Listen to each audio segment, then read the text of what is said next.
Hi everyone, and welcome to your next session of your Plato training course in Health and Social Care and Dementia Awareness. So we are continuing to look at Unit 23 and Unit 1 of your Dementia course and your Health and Social Care course today. So welcome to Day 8. So you're learning outcomes of today's session. So we're going to look at you explaining why depression, delirium and age-related memory impairment could be mistaken for being dementia. And then we're going to look at the understanding of the medical and social models of dementia and define why dementia should be classed as a disability. So as always, please look out for the green box on the right hand side of the videos. These will help you to see which questions the slides relate to.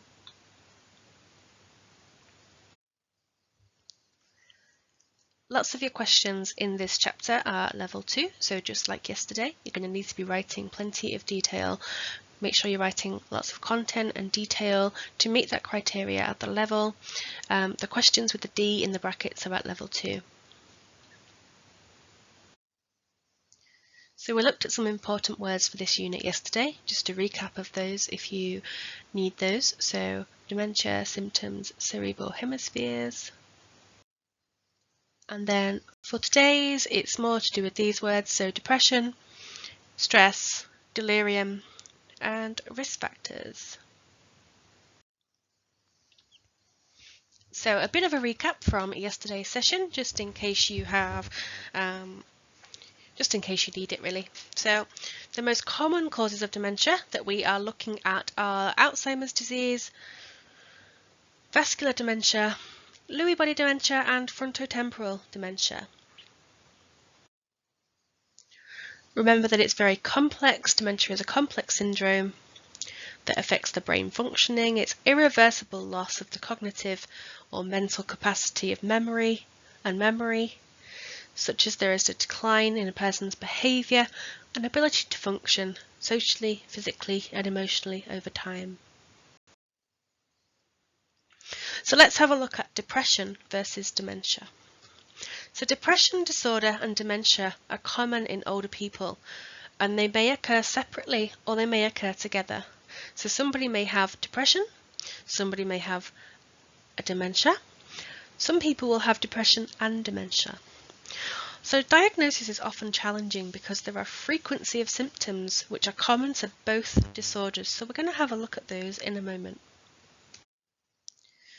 So here's some symptoms of depression. So sadness or feelings of despair, unexplained or aggravated aches and pains, loss of interest in socializing or hobbies, weight loss or loss of appetite, feelings of hopelessness or helplessness, a lack of motivation and energy, sleep disturbances. So it could be that people find it difficult to fall asleep, they could be finding it difficult to stay asleep, they may oversleep, or they may get sleepy in the daytime. Some people get a loss of self-worth, so worries about being a burden. Some people slow their movements or speech. Some people may resort to drugs and alcohol. People may have memory problems as a result of depression. And some people neglect their own personal care and personal hygiene, so skipping meals, forgetting meds, and not showering or bathing or washing their clothes and things like that. So there's some similarities there between dementia and depression, because some of these symptoms, the following symptoms here, are common with dementia and depression. So having a loss of interest in your normal hobbies, so not enjoying what you used to enjoy, whether that be going to the cinema, going bowling, listening to music, watching daytime TV, going shopping, whatever it is that your normal activities, your normal hobbies are, there's a loss of interest there. A withdrawal from social situations, so no longer joining in with outings with friends, perhaps cancelling or forgetting to go at all, which moves us on to forgetfulness, sleeping too much or not enough, and difficulty with concentrating. So those similarities are for dementia and depression together. So I would like you to try and answer the first part of this question, okay? So it's just the first part that you're having a look at the moment. So explain why depression impairment may be mistaken for dementia. I'm going to move on to delirium and age-related memory impairment in a moment, but just do the first part for me while that's fresh in your mind. Rewind back if you need to. So delirium versus dementia. So delirium means a sudden change of behaviour or rapid onset of confusion, and it causes both mental and emotional disruptions. So delirium can come from urine infections in the elderly, alcohol withdrawal, or recent surgery. Delirium is a very short-term condition. It only lasts a few weeks. I've witnessed delirium quite a number of times, so working on elderly care wards and hospitals, urine infections in the elderly, it can look like somebody has completely changed their personality, their change of behaviour, it just comes on so quickly. A huge amount of confusion.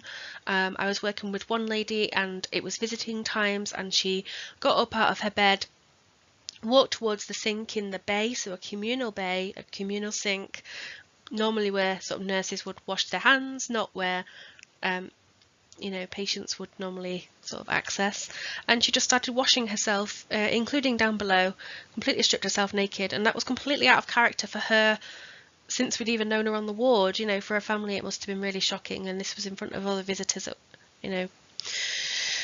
times before COVID, so yeah, really, really shocking, and I can completely understand why that would be sort of crossed over with dementia, because the sudden onset of confusion was just rapid. So the same thing can happen with alcohol withdrawal and with surgery as well. So delirium and dementia symptom similarities. So some symptoms of delirium: difficulty to think, remember, sleep, and pay attention to anything. And these symptoms are common for both delirium and dementia. So I would like you to write the second part of this question now. So explain why delirium may be mistaken for dementia. Age-related memory problems. So not all memory problems are related to dementia. Research says that half of all people over 50 will have some problems with their memory. There are differences between dementia and normal age-related memory problems though, so we're going to have a look at those in a moment. So we all have those days, don't we, where we think, right, I've put my keys down somewhere, I need to go out and I cannot find them. And that doesn't mean that you've got dementia, that just means that you are forgetting a small detail. Okay, and that's the key part here. So in older age, some people may forget like details of events. So perhaps it was their grandchild's birthday party and they're thinking, are they 4 or are they 5? 4 or 5. And they're not sure, so they buy a happy birthday card that doesn't specify an age. In dementia, people may forget the event at all happened, so perhaps they went to a birthday party and they've got no recollection of even going to it at all. It didn't happen in their head. So another example of this may be going to the cinema. So a person of older age with age-related memory problems might forget what time the movie showing was at, whereas the person with dementia may forget entirely that they even went to the cinema. No, I haven't seen that film. No, we didn't go there. So normal aging versus dementia. So normal aging would be not being able to remember details of a conversation or event that took place a year ago, whereas people with dementia would not be able to recall details of recent events or conversations at all, and that's recently, not a year ago. Normal aging, not being able to remember the name of an acquaintance. Dementia, not recognising or knowing the names of family members, including their own children quite often. Normal aging, forgetting things and events occasionally. In dementia, that's going to be a lot more frequently. Normal aging, occasionally having difficulty finding words, whereas in dementia, people can often pause quite frequently, or they substitute a word that doesn't really make sense in the sentence. So they're finding a different word because they can't think of the word that they want to say, but that word doesn't really fit and it stands out to whoever's listening. in normal aging, you're worried about your memory, but your relatives are not. Whereas in dementia, your relatives are worried about your memory, but you're not aware of any problems yourself. So I'd like you to answer the third part of this question now. So please explain why age-related memory impairment can be mistaken for dementia. And that should finish question 1. So pause this video here whilst you complete that question in full. So you've now got some level 1 questions to complete, so I shall inform you when you're back to level 2 questions, just to help you out there.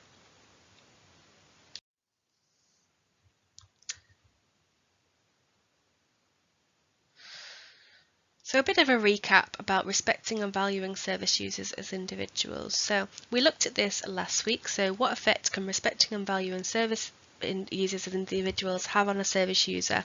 So it could help people feel more confident in making choices for themselves. It could lead them to more trusting relationships between service users and the care workers. It'll help the service user feel much more in control of their lives. When people know that others are interested in their views and opinions, it helps them to feel respected and valued. So just to recap again on person-centered practice, so this is about listening to a person's needs, wishes, likes and dislikes, and understanding the importance of meeting individual needs, which is right for them. So we're not going to treat everybody the same, we are going to treat them all differently as per the way they would like to be treated. When we're using person-centered practice, we are looking at the choices of the individual and we're viewing them as really important. If somebody doesn't have person-centered practice, people may receive care, but it doesn't meet their individual needs.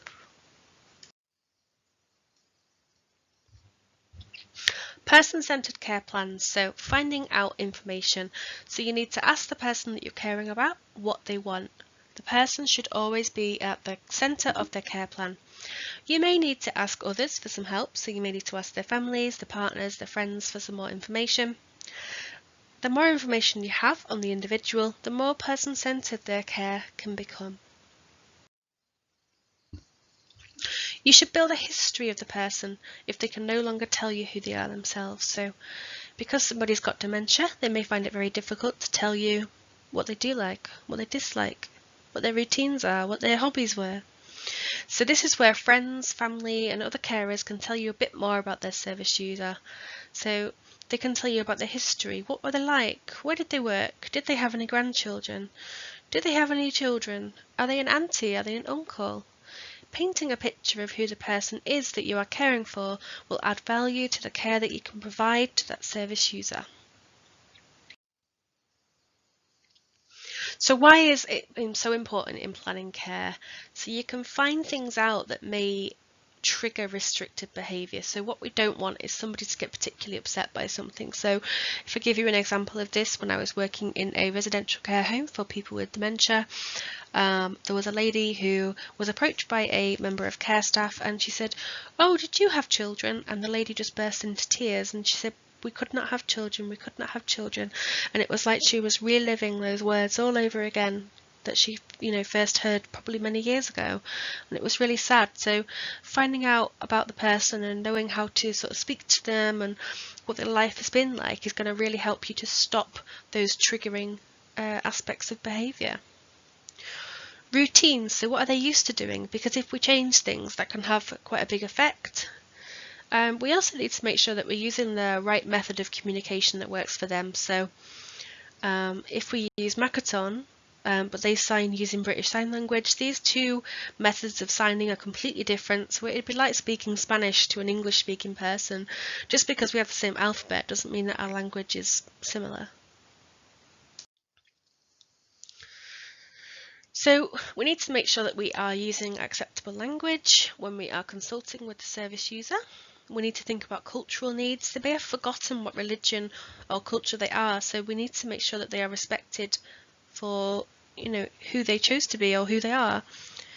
We need to think about well-being. We need to match them to a suitable key worker, and we need to set routines and give clear instructions and communicate effectively. So for question 2, give 4 examples of how to use a person-centered approach when working with individuals with dementia. You've got a table for your question, so give an example in the left-hand box and then write about how this could help the person with dementia. So when you've given your example of how to use a person-centered approach, I want you to expand that and say how this can help the person with dementia. Pause this video now so you can complete that question. Communicating with service users with dementia. So why is communicating effectively important when working with people with dementia? It builds trust between the individual and the care workers. It supports the relationships with the families and the individual with dementia, and they can communicate how they're feeling. So if staff can communicate with people with dementia, then people with dementia will feel safe and have a higher self-esteem. If there is a good relationship between the families as well, that's going to help the families understand that their loved one, their mother, their father, their partner, whoever it is being cared for, listened to and valued. And if it can help the person with dementia themselves to communicate, then they can tell staff perhaps how they feel or what they wish to change about their care plan. Helps to ease confusion. People with dementia will feel less worried, and the person with dementia feels part of the wider community. So communication is important. Firstly, because if a person has dementia, if they have the time and space to communicate with someone they trust, they'll feel less confused. To make them feel less worried, communication's gonna help that, because their opinions, their thoughts and their feelings will be listened to. So it may reduce that anxiety and their worries.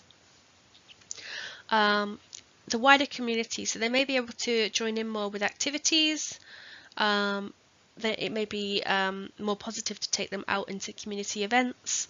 But also they have the opportunity via communication to say no as well. So 4 benefits of effective communication on the lives of individuals with dementia. So to identify, please write a benefit followed by a supporting sentence. So I've given you a table again here. I thought that was the easiest way to display this. So the benefit on the left hand side, and then how this is good for the service user. So give me a sentence about how that benefit is going to work for that person. On to question 4 here. So dementia and spoken language. So how can dementia affect spoken language? So yesterday we looked at this picture of the brain. Brought that one back again. So just a bit of a recap there. The temporal lobe controls hearing, learning and feelings, and it also provides important functions for language, emotion and memory. So again, a bit of a reminder, if there's damage to the temporal lobe, it can cause difficulty in speech and communication. They may not be able to remember words or objects or recall sounds for everyday objects, so it may be difficult to join in or remain in a conversation. So how can dementia affect spoken language? So we've already looked at how, in terms of the makeup of the brain, it can stop people from being able to remember common words like everyday items like door handle or toaster, or people may use the wrong word. So they might forget the word for an object and use a completely different word, and it perhaps won't make sense. Forgetting names, dates and places, like people can forget where they live, their date of birth, the names of their children. Going from one subject to another in the same sentence, so not finishing the sentence on the topic that they were talking about. They've forgotten what they were saying, so they started talking about something entirely different without really knowing that they've done that. So how can it affect spoken language? So remember, it's a progressive, so it gets worse over time. Dementia is progressive. So dementia can slow down thinking, it can make it difficult to understand information, and dementia stops people communicating completely because they forget the meaning of words needed to make a conversation. So it's not going to happen immediately that somebody completely forgets the meaning of words, so they can no longer communicate entirely, but it's initially going to slow down the thinking process. It's going to make it difficult to understand information, and then gradually, progressively get worse. So another level 1 question here. So outline how memory loss affects the use of spoken language in an individual with dementia. When you're outlining at level 1, please use full sentences to develop a small paragraph, probably around 3 sentences there. So a bit of a guide, communicating and how to. So get the person's attention, make sure that they're ready to talk to you, because they might be busy. They might not look busy. They might look like they're just, hanging out on their own, but they may be very busy and going to the shop and things in their own mind. You need to stop any distractions, so any other activities or conversations or people or crowds, anything that's going on around, so that they can stop and listen to you. The carer needs to adapt their approach when communicating with people with dementia, and this will ensure that the care is person-centred. Okay. So you need to use simple sentences and use a limited vocabulary. You need to be positive and open with your body language, and you need to watch the other person's body language as well. They might be trying to tell you something like, oh, I'm not interested in this conversation, but they don't want to say that, or they've forgotten how to say that. You may need to use some pictures for communication, so things like using a picture of a toilet or food or drink. Try and use full sentences, but again, keep them simple. Asking open questions like, how are you feeling? Or asking closed questions, are you well? So the opposite of that. So how are you feeling? I'm feeling great. Asking closed question, are you well? Yes, no. You're going to get different response, but again, it's going to depend on the person that you're working with and how they communicate, so that you're making sure that you're working in a person-centered way. So some other tips here, so using eye contact, smiling, active listening, so nodding and smiling, not interrupting though. Speaking clearly to help the person to understand, being patient, giving them time to find the words that they need to reply to you. Using a friendly tone of voice, so you're not going to shout, but you're not going to whisper. You could hold or pat the person's hand so that they feel safe if it's appropriate to do so. And you could use pictures from the past to help them find happy memories. So I'd like you to give 4 examples of techniques that can be used to facilitate communication with an individual with dementia. This has been provided to you with a table of boxes, so please use that to answer this question now. The rest of the questions in this unit are at level 2, so please make sure that you write more content and further detail to meet that criteria. The medical model versus the social model of dementia. So there are 2 ways of viewing dementia as a disability. For this part of the unit, you need to explore both the medical model and the social model. So we're looking at questions 6 and 7 together, so just keep your eye on those green boxes in the corner there. So the medical model versus the social model of dementia. So dementia has mostly been seen as a medical issue because it sees the person and their dementia as a problem. And this is what's known as the medical model. This is the same for physical disabilities. So you are the problem because your legs don't work. Okay. So if somebody used a wheelchair, that could be the example. That is the medical model. In the 1970s, people started to say, yes, but what about those steps up to the library? What about the fact that those people treat me as a second-class citizen?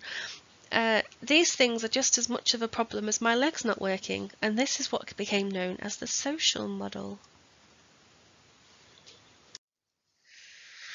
So the social model argument is that people are often disabled as much by their environments and the attitudes of other people as they are by their medical conditions. So in the 1970s and 1980s, disabled people started to use the social model to challenge the way that they were seen by society.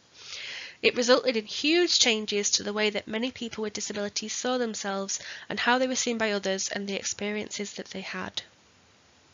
So you can think of this nowadays as things like ramps that make things more accessible. There are lifts in lots of buildings, wider doorways, the if you ever go into a new build house, the height of the electric sockets are a bit lower on the light switches. They're a bit lower.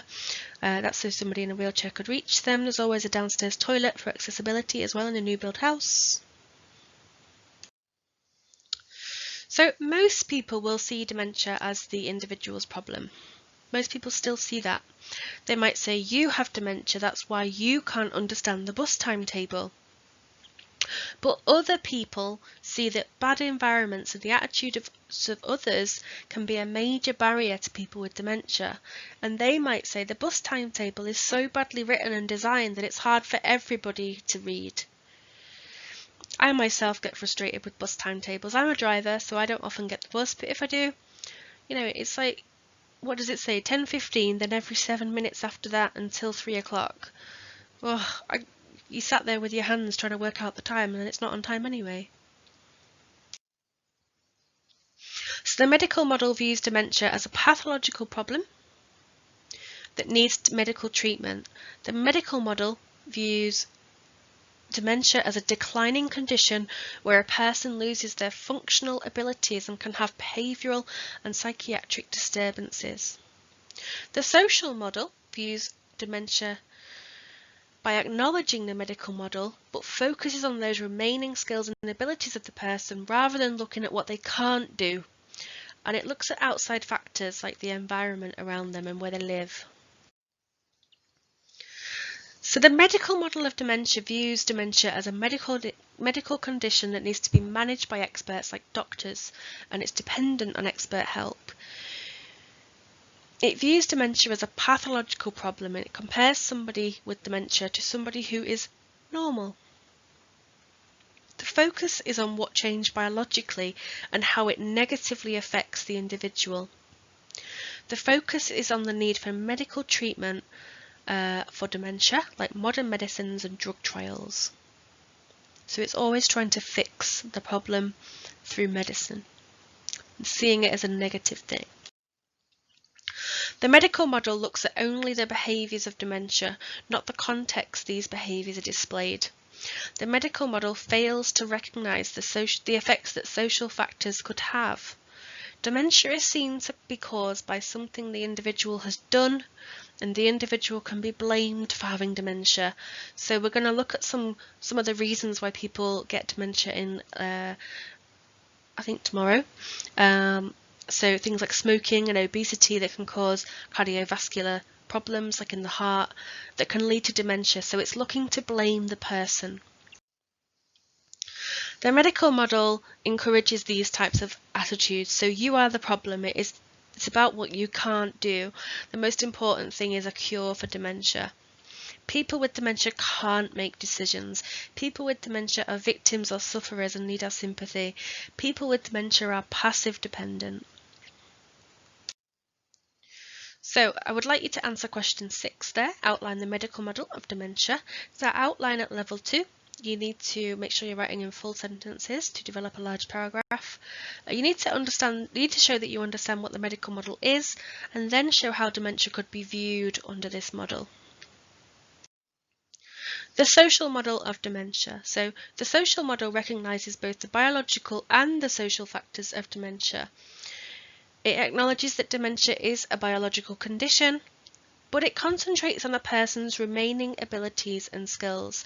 So it encourages activities to engage the mind of the person, and the social model looks at the importance of social relationships and community support, rather than relying on drugs and drug trials and things like we saw before.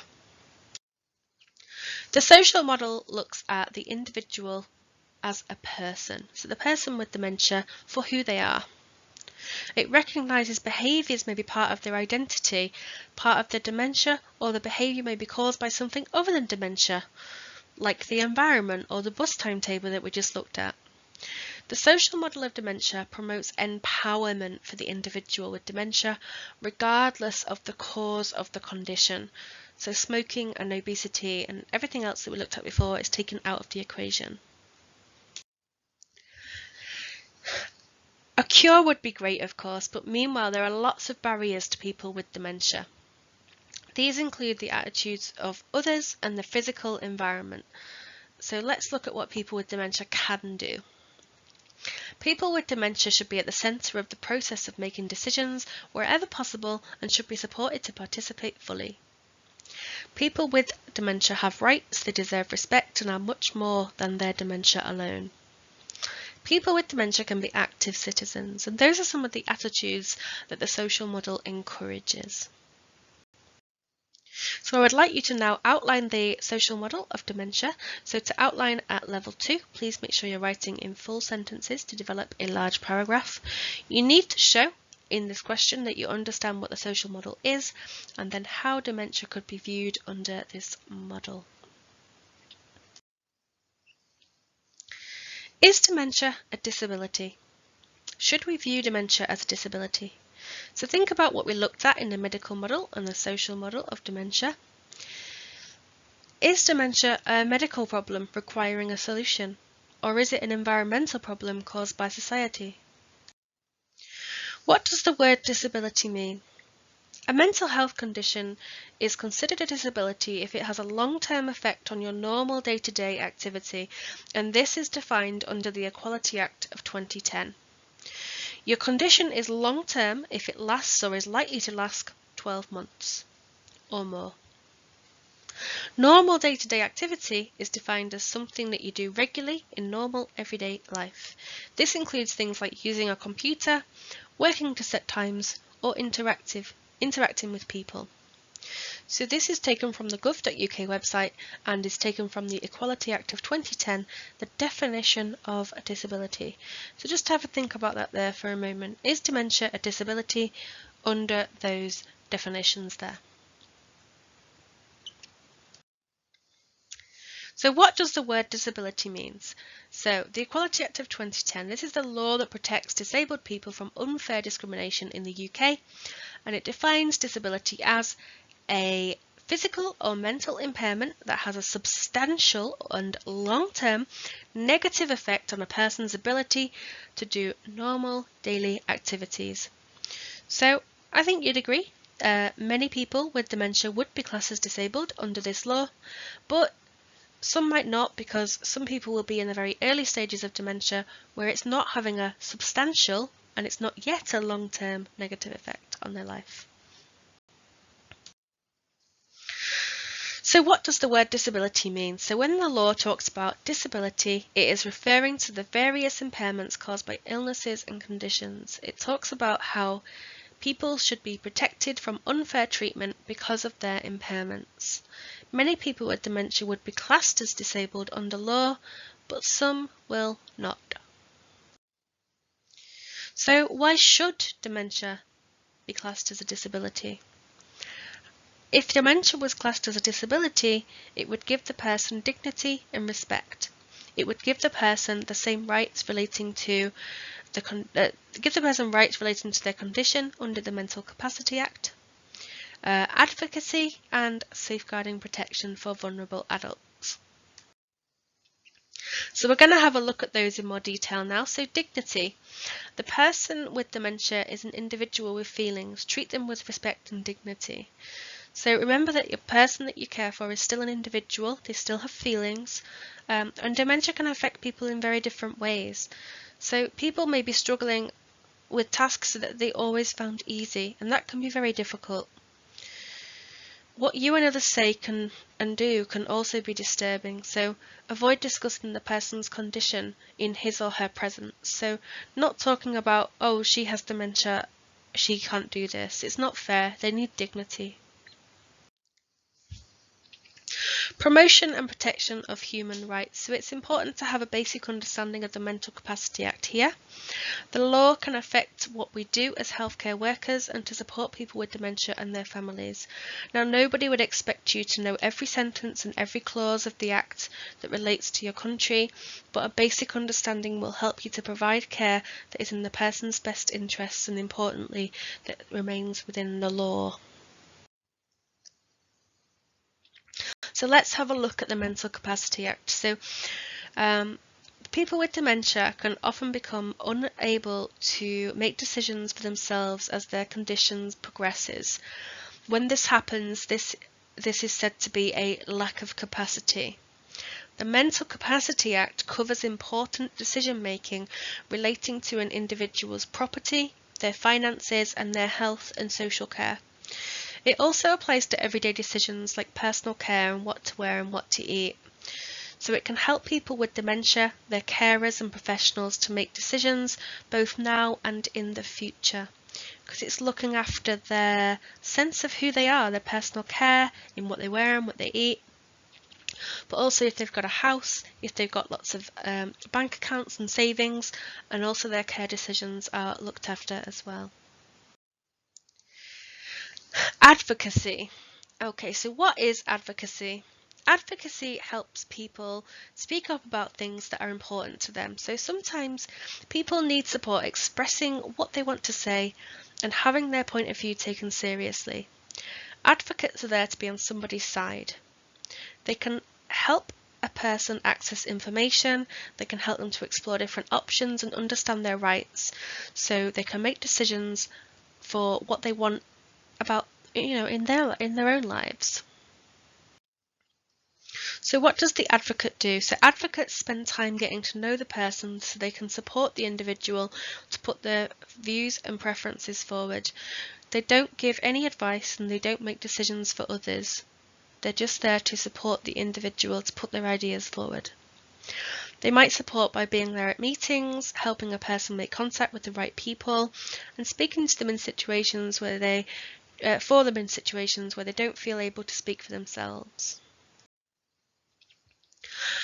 Safeguarding. So common symptoms of dementia include memory loss, disorientation, confusion, difficulty communicating, behavioural changes, low mood and overall cognitive impairment, which can all put a person at risk of abuse or neglect. So you looked at safeguarding last week, and I think you'll agree that all of those could be risk factors for somebody to be at risk of abuse or neglect.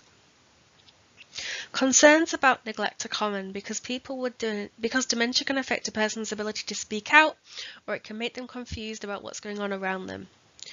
And don't forget, it can also affect communication, which in turn means that they may not be able to find the words to tell others what is going on, even though they have some understanding and they're not confused. There's also some vulnerability to financial abuse because they may have a lack of understanding about their bills or their own finances any longer. So people with dementia can be vulnerable to psychological abuse. Sometimes carers can reach a breaking point and they can express their anger to the service user with dementia. They may do this by being, shouting or being unkind. And the service user may have absolutely no understanding of where this reaction came from. They may have no recollection of what caused it or what they said and how it's even come about, but of course that should never have happened at all. People with dementia are targeted by abusers because they may be unable to say no or are easily overwhelmed by somebody who may be authoritarian. Dementia can destroy a person's communication skills, so they may not be able to ask for help. They can feel lonely, they can feel more inclined to accept abuse rather than spending time on their own. But they could also forget that the abuse ever happened and so never report it.